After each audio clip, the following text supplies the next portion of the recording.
Hi, welcome back. My name is David Blissett, and in this week's video, we're going to be looking at using AI for running autonomous driving vehicles simulations in Carla for Unreal Engine 4. Now that's a mouthful, right? So what does all that mean?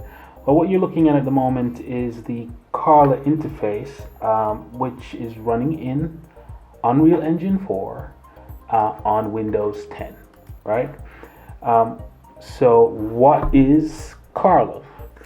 Well, essentially what we're talking about when we're talking about running simulations is we have Unreal Engine 4, which is a world-renowned game engine, which is branching out into so many different industries outside of gaming today that it's just ridiculous. It's like they've taken over the planet, right? And then at the same time, you have a client, which is used from the command line via Python to execute or kick off simulations within Unreal Engine. So this is definitely not your traditional type of app. So much so that it took quite a long time, about a week, deep diving exploration into autonomous driving simulations using AI and Carla. So it was a lot of effort on my end. And when we say a week, we're really talking 2 weeks because we're looking at like 14-hour days.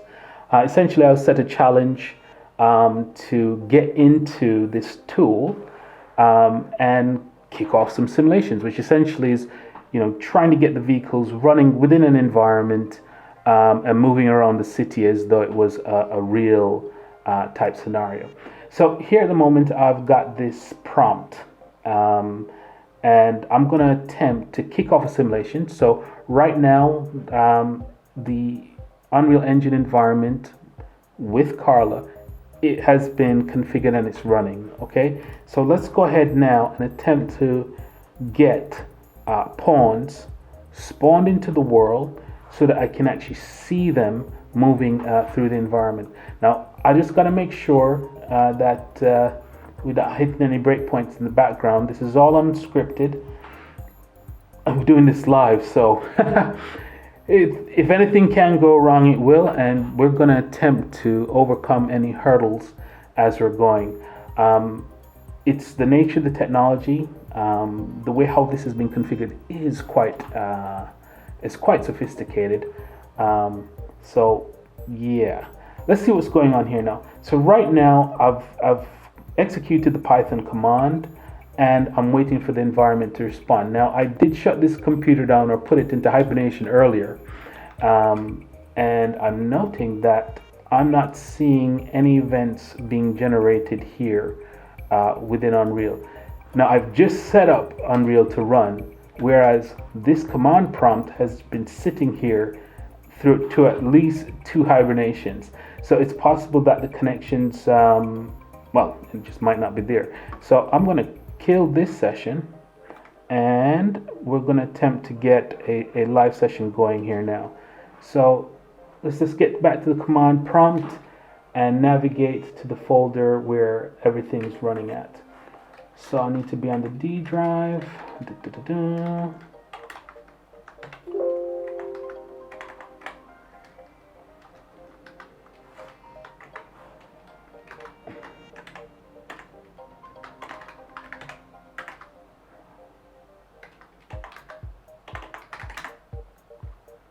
Okay, so we need to get into the examples folder, and we're going to be Python, and we're looking to spawn, and we need new, and so this is a brand new session now, and if this is functioning, there you go. So here is the environment attempting to load that specific town via the XODR file. Now the XODR file is pretty crucial to this process, and we're going to elaborate on that a bit later, or hopefully we're going to elaborate on that a bit later. But there you go. So it's attempting to spawn information within the environment.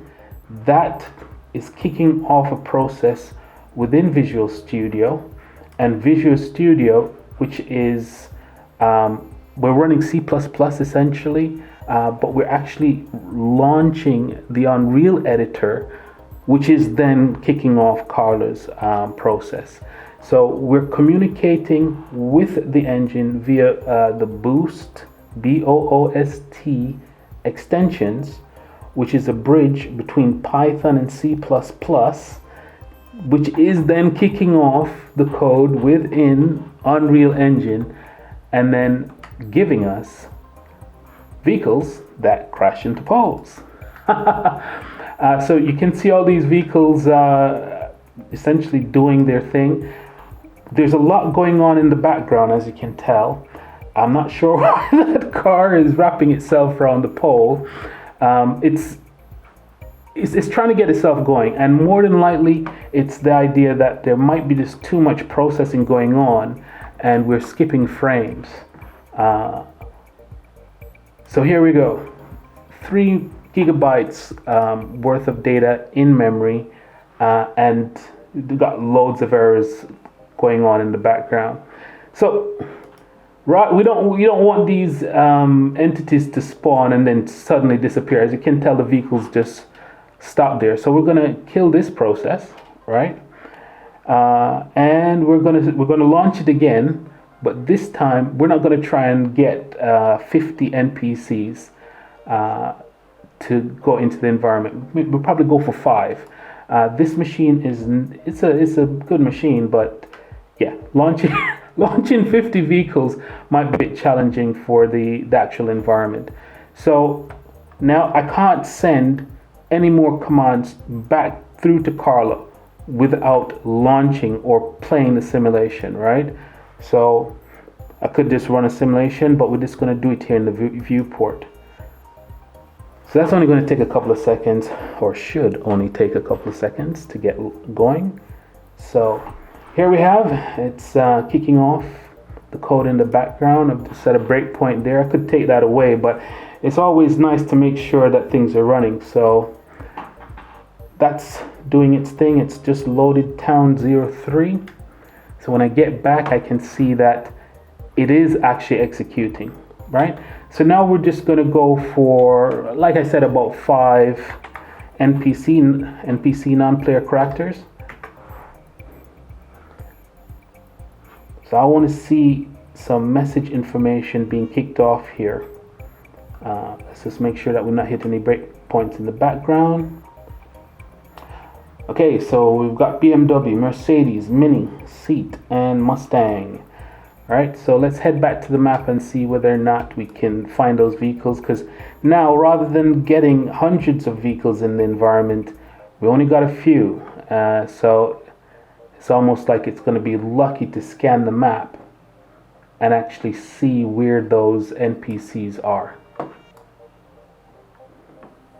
There we got, oh, we're lucky, we got 2 on one street. So let's do a bit of chasing. Ideally, you wouldn't have to do the simulation like this. And sorry for the floating city in the sky, but yeah, I'll explain what that is in a second. So that vehicle there is not crashing into anything, and we're expecting another one to come down this road here.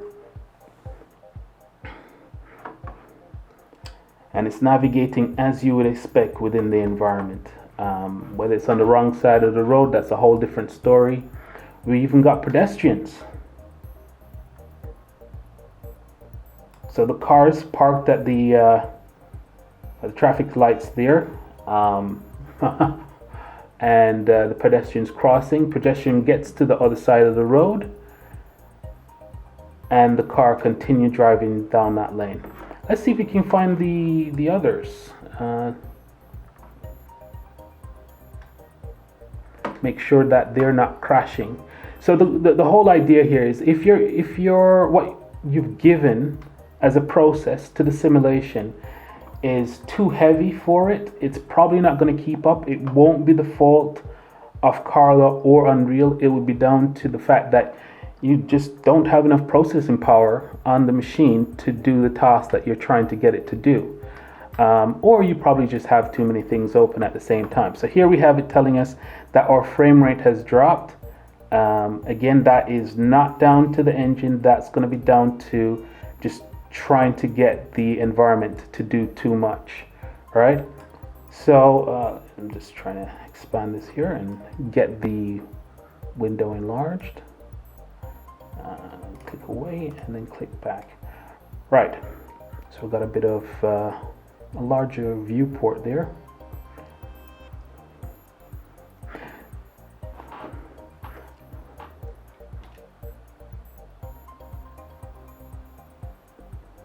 Okay, so rather than me going happy hunting for NPCs on a rather large map, we're gonna continue the walkthrough. So essentially, it's been a 1 week deep dive into autonomous driving simulations using AI in Carla, which again runs on Unreal Engine 4. To a certain degree, we're upgrading the skill set. So I've not been playing with Unreal now for roughly about a year or so, doing a lot more exploration work within Unity. Let's just make sure that we're navigating through this correctly. We've got a couple more NPCs here. So we've got actors who are walking through the environment, making sure to stay on the sidewalk there. Let's see how these guys navigate going in either direction. So I'm not expecting them to walk through each other. Somebody's going to have to get out the way.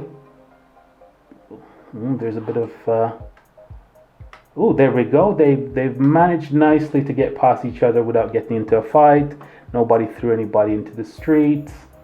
You know, it's all been quite civil, right?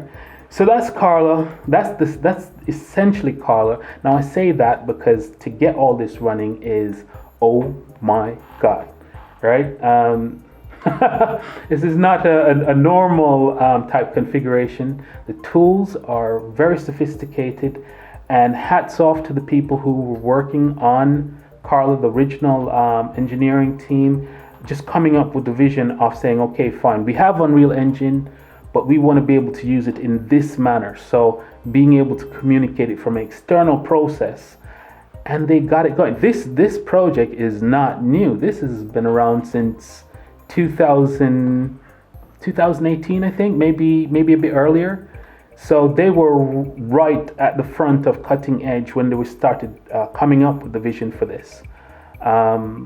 And they managed to pull it off. So yeah, rather than leaving the simulation going and continuing hunting for NPCs, I'm going to stop the simulation and we're just going to have a look in the environment and start discussing what was learned over the 1 week exercise. Some of this I'm going to keep vague because it's the audience is not just for developers. Essentially, the principle of this is you're supposed to be a quote-unquote simulation engineer. So, the whole idea here is you need to be proficient with Unreal Engine, but there's a big focus on understanding how to get the environment configured in the manner that it is here now, so it understands where to spawn NPCs, how to navigate, when to stop, and a lot of that is going to be driven by the OSM file. It's going to be driven by the Open Drive data, the OXDR file, and even getting those set up. So maybe you need third-party products to be able to build that out, right? So if you've never looked on this tool before, these are the kinds of things that you're going to need to get your head around. It's not just, oh, I've worked with Unreal Engine 4, so I'm going to be a super boss when I get into Carla. No. And if you're thinking about building this from source, you're going to need some technical background, understanding C++, understanding Python, understanding how to get the boost libraries configured. Now again, you're getting the code from GitHub, right? There is a stable branch which is 2 years old. Whether or not it's up to date or not, that's a whole different story. And then the documentation that you're reading, you need to make sure that the documentation maps into the time or takes into account the date and time for the files that you're looking at. Because just because a feature was running in a certain manner 2 years ago doesn't mean that's how it's going to be running today. Just because they were using a certain API 2 years ago doesn't mean that's the same API they're going to be using today. So there's going to need to be a degree of competence in thinking about how you navigate these things. A lot of that and how you're going to get around that is going to be down to just general experience, right? But I'm not going to teach you to suck eggs today. If you're looking at Carla, it's likely that you are a senior software engineer. You're probably at the top, the upper echelons of software development, and that's why you've been selected to look at the Carla, the Carla autonomous driving simulation setup. Okay, so what do we have here? This environment was generated between Houdini and Unreal Engine, right? So what does that mean? Essentially, you need map data, and for that you're going to go to the Open Mapping website. You can search for it. I don't know the exact URL right now. But the idea here is that you're going to get mapping information for which you should be able to get geometry into Unreal, similar to what we were just looking at. What does all that mean? Right now we're in the Side Effects Houdini environment, okay? And the Side Effects Lab, which is essentially a dedicated team for creating additional tools on top of the original Houdini environment, have come up with this, what we call a SOP tool. It's a specific paradigm within the Houdini environment to generate OSM data, right? So essentially you get your mapping information from the website, you download it, and you give the file to this tool, and it will then generate this entire layout for you. So this schematic that you're looking at here is just a 2D view, right, of the data, and you're seeing outline for the road, for the buildings. It can isolate and let you understand, is this a building that is a commercial property? Is it residential? All these kinds of attributes are baked into this data, right? So apartment, offices. It's not a lot of data because we've limited the structure just to give us this one part of the city, right? You could generate a larger map, but what you need to be aware of is the larger the map, the more memory you're going to need, the more CPU and so on, right? So what we do is go through and start getting rid of data that you don't want. And doing this kind of thing in Houdini is as simple as what you've just seen me do, which is just click the data, right? So they've done a walkthrough for this file, right? I'm not only just using it just for demo purposes to show how I've gone through the environment, gone through the training from Side Effects, which is for free on their website, in order to be able to get this going. Please note, you will probably need a license in order to get some of this going, but it is freely available. The training is freely available off their website. So the end product for this is to generate buildings and point data to go through giving attributes to Unreal in order to be able to get the building configured in the environment like this, get the roads configured, get the trees, the sidewalks, everything you're seeing here set up within the environment, right? So rather than talking at you, what we have here, we've got the roads being generated here, right? So we've got this filter. It's isolating different parts of the road just based on the data. And here, all we're saying here is, this is the data we want or we don't want, right? And then once we apply those filters, so they're called OSM filters, that's the node. Again, you've got hundreds of nodes that you can get access to.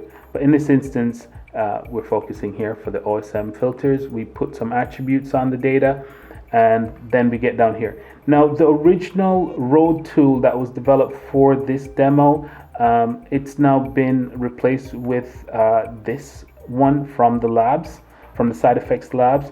So when you do download the demo, make sure to go ahead and give an upgrade. So if I right click here and type road, so then we have the labs road generator, right? The parameters are slightly different. So if you click on this one here and then click on the original one, you can tell there's a difference, but you'll be able to work out what the parameters need to be set to when you get into the interface, right? And again, it really all depends on what you want to do. So for me, I want to get map data in for buildings to get a visual feedback that lets me know that we've got the data and it's working, right? But there's a lot more to the process, and those blueprints or libraries you can go ahead within the Unreal environment and access, or you can get some third-party software which will help you generate the kind of setup that you want accordingly. So what we were looking at, before I segue there, is we were looking at the road generator. And so here, for that section of the map, we have the cross sections and the roads, both major and minor roads, right? And one of the things that I wanted to be able to do was to be able to spawn the vehicle placement within Unreal. So rather than walking you through everything that's going on here, the training that's on the side effects website does go into this in detail, right? So you can go ahead and have a look on how or what all this means on their website. But for our purposes, what I'm going to be exploring here now is what some of the changes or implementations I've put in just to be able to get some additional data going. So I've got roads, but the whole idea here is that I need vehicles or NPCs, non-player characters, to be able to spawn into the world at specific locations. I don't want them to spawn on junctions or intersections. I want them to be able, and I don't want them on minor roads. I just want them on the major roads. So this bit of a workflow here is what I put in yesterday. So what I have here. So I've highlighted within the filters to go ahead and give me this data, right? I'm now going to loop through that data, and let's just get the points showing up.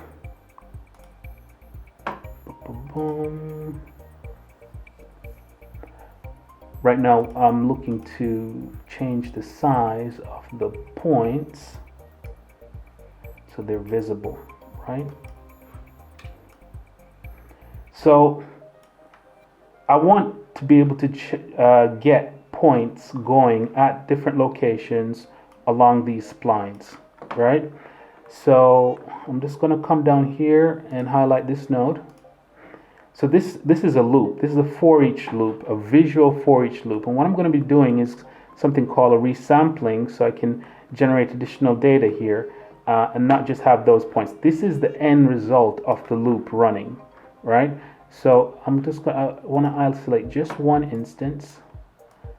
Nothing showing up here for that one, right? So we've got that one. Let's get something that's more interesting, or at least bigger. There we go. Right.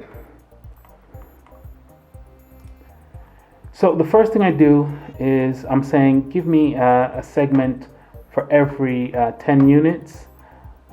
Let's go ahead and put on the primitive number. So we physically got only one primitive there, right?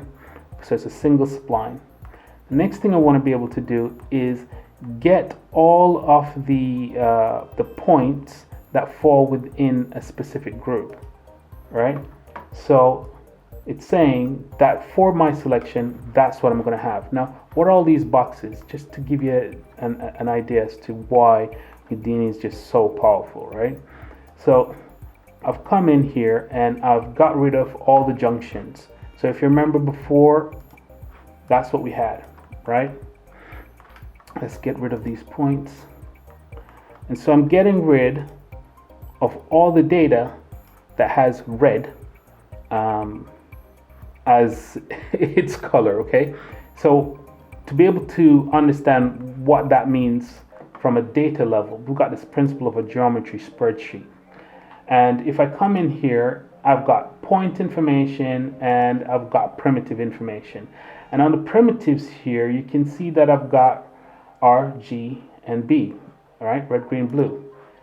So when I get down here and I hit this blast, I'm saying get rid of all the primitives that have a red equal 1. That's essentially as straightforward as it is. And as you can tell, if you've not used Houdini before, that's incredibly powerful.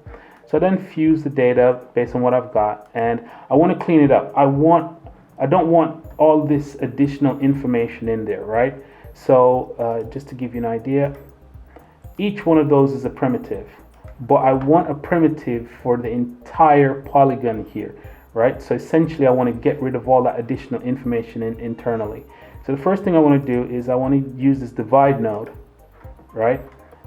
And then what I've done here is I said remove the shared edges, but there's additional information still in the actual geometry, right? So the next thing we want to do is get rid of that additional information. It's unnecessary. And so we use this facet node here, and if we go ahead and highlight that, now we only have a point at the corners, which is ideal, right? Each one of those is one primitive, and you have the information that you require. So it's going to make it easier to manage essentially for what I want to do. So we'll go ahead and just clean that data up. Next thing I want to do is I want to measure the area. Now, why would I want to do that? I want to get rid of boxes that are on the minor roads, right? So if I come back to this section of the geometry spreadsheet and I select the area, or select the primitive, sorry, it shows me the area in the spreadsheet, right? So these are primitives, these are points. I'm not keeping the area data at the point level, I'm keeping it at the primitive level, right? So from there, the next thing we want to do is we want to blast or get rid of all the boxes or primitives that are of a size less than 200. So if I go ahead and hit that, boom. Wouldn't that be great if you could do that in all your other tools, right? Houdini is just fantastic. I'm not doing it any service, but just for the knowledge that I've gained over the last year or so, this is the power of Houdini. So the next thing I want to do here now is I want to increase the size of these to make them into actual polygons, so I have something to be able to isolate the data that I'm after, right? So there you go. And then that's the spawn area. From there, within the loop, I then use that data to help isolate using this bounding box technique to isolate the data, so I know which points. So I'm targeting points, and so when I click on this, it's now isolated and said these are the points that fall within that area, right?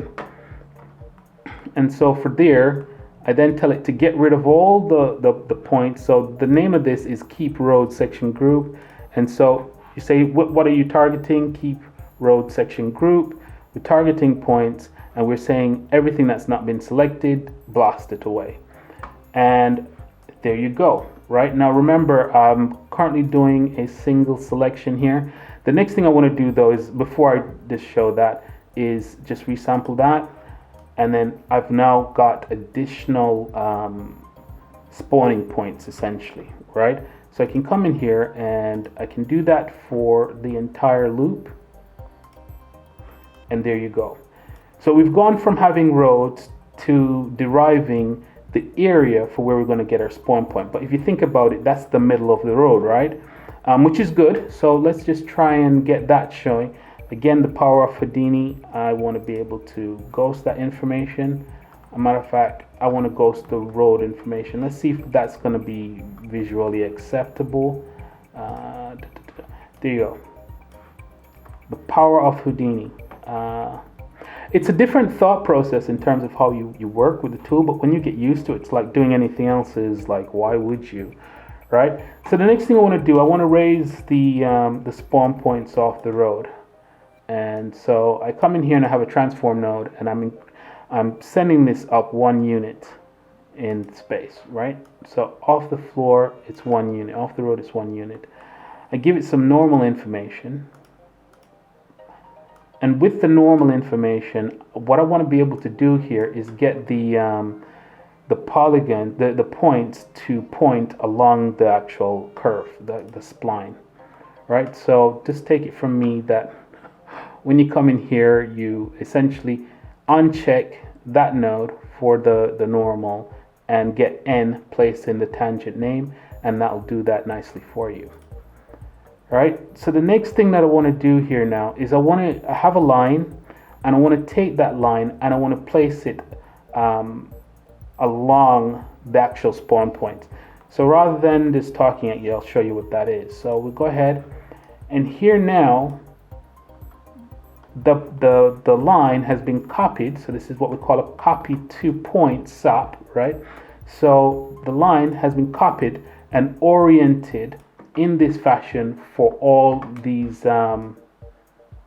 placement points. So the points that we did all that work, it's not a lot of work when you think about it, but we went through all that just to get these points here. Now think about this. If you had an entire city and you wanted to set up spawn points, do you want to be able to do something like this manually, or do you want to be able to do it in an automated procedural fashion? Again, the power of Houdini, right? You'd have an artist there for days going through, putting each spawn point there. And by the way, if his director comes in and says, do it a different way, he's going to have to go through each one and do it manually. Or if you had done it in Houdini, yeah, I think you get the point. So the next thing I want to do now is I don't want these points being so near to each other. So just because you don't know the size of the vehicle that's going to be dropped on the road, and you don't want them to collide, right? So the next thing to do is to essentially isolate each side, right? So we've got the left and the right, yeah. And for the right side, I'm going to do this what we call a peak. And the principle here is that you can then shift this data back and forward along the normal. All right, so the power of that is that when you do that, there you go. So now your spawn point is not, they're not gonna clash with each other, right? So I'll just leave that 10 units. And then from there, we're gonna say, hey, I want you to place, when you get into Unreal, take whatever is at this location, which in this instance is the vehicle spawn point, and place it in an Unreal instance attribute that Unreal will understand to go and get this specific blueprint and place it at that location. So then from there we do some general cleanup, and that's what you have, right? So that goes to augment what was already done by the side effects team. So here we go, we have the building placements. Again, you can follow the tutorial on how to get this done on Houdini's website. They do quite a few different tutorials there. So we're just going to, as a matter of fact, let's leave that as it is there now. All right, because we're pretty much finished at this point. So now this data is now ready to be sent across. We're doing a merge here with primitives, right, or with polygons, right? So we got points and polygons that are going to be going across to Unreal. And once we get in here, this is the end result, right? And the general idea here is that then you will have your vehicles, your NPCs, that you'll need to get spawned or get configured to be able to spawn within the environment. So that is one means of being able to generate your OSM data, right? But we don't stop there. There's a lot more work that you'd need to do in order to be able to get the simulation going in a manner that we showed earlier on in the video. And that is really it for this demo, right? So we've shown how to get a custom map sent into Unreal, but what about how to even get the process going in the first place? Well, what you need to do is you need to get over to GitHub and do a search for Carla. the Carla simulator, right? You'll be able to download the full suite. You need to have roughly about 30 gigabytes available on your machine, to say the least. A good amount of processing power, a lot of patience. They will tell you that in the build process, because it's not so much that it's a tedious process. It's just a lot of work to do.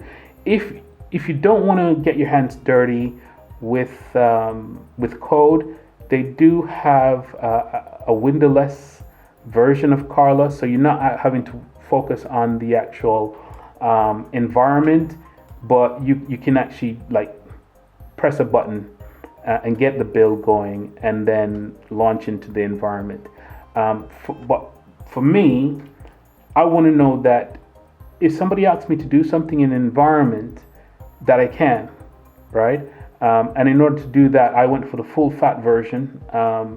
So I'm essentially doing a full build of the Unreal Engine server, and then and that's a custom. Essentially, that's a custom version of Unreal Engine for Carla, right? So you can go and get the original version in its ready state from Unreal directly, or you can get the Carla version from GitHub, do your own build. Make sure that you have your Windows environment configured for Boost, for being able to make the libraries in C++. The Boost extensions are there to help you get things going so that your Python client, because you've also got to get your machine configured for Python, and the version that we're talking about now is version 3.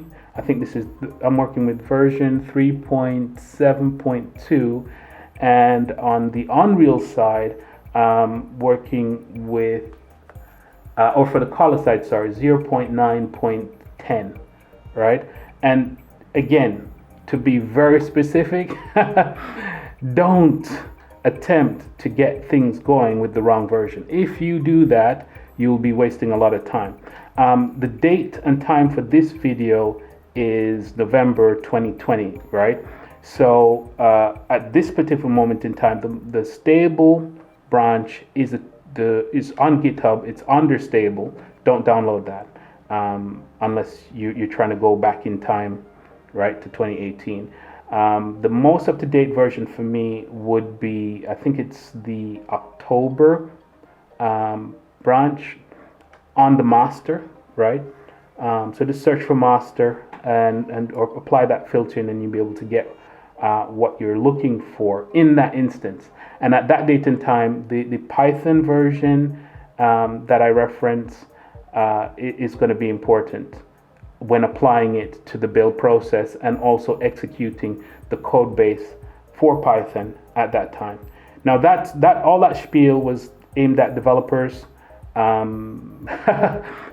if you don't understand what I was talking about, it is relevant. It's just targeted at a more technical audience. So that's it. That's my deep dive into the Carla universe, running autonomous driving vehicles through using the Carla AI. There's a whole lot more to this than what I've highlighted, but for what I could pick up in a couple of days, that's pretty much it. And you can be productive in the environment. But if I'm looking at this with the idea that I'm going to be working with it, I'm going to want to get my hands dirty. I'm going to want to see what the tool can do. I want to know all the nuances. I want to know all the gotchas. I want to know all the pitfalls and pain points you're going to experience if you don't do things a certain way. Can you get these files? Can you get this library to execute against the environment? It's what you achieve by pressing that play button and running the simulator and then executing the scripts that were already developed by the team is only, that's just the tip of the iceberg. At this point, what you're seeing is, a lot of configuration. And as long as you get that configuration right, you should be able to get the outcome of what you're looking for. There's a lot of other libraries that have been built on top of Carla that are going to be able to augment and give you, like scene depth information. You can spawn different cameras and capture different information for which you can then record and do your machine learning on top of that, which is what a simulation engineers has been tasked with, right? That's really interesting watching that floating city out there. But I think I've explained why that's there. It's just the whole principle of, you just want to be able to test the HDA, the actual Houdini tool in an environment. So I could have launched it on the map, but beware. And the map names are very, very important. They actually do map back to the OSM and the XORD file. No, the XODR file, right? The Open Drive file. So if you think that you're just gonna make a map and everything's gonna work, no. You need to understand the configuration for this tool at a very deep level. It's not as simple as, oh, right, I know Unreal, so I'm going to do this. No, your knowledge for Unreal is going to be relevant, but you need to understand Carla, you need to understand how to put it together, and you need to understand where things go, which folder, how to set up the configuration files, which configuration files even to edit, and there are numerous amounts. And it really depends as to which libraries you're using, which third-party libraries you're using, their nuances, and what versions they need to work with, and so on and so forth. So if you think you're going to spend 5 minutes in a day and put this together and be up and running, if you're changing anything, probably not. So make sure that your time scales and your estimates are logical and relevant.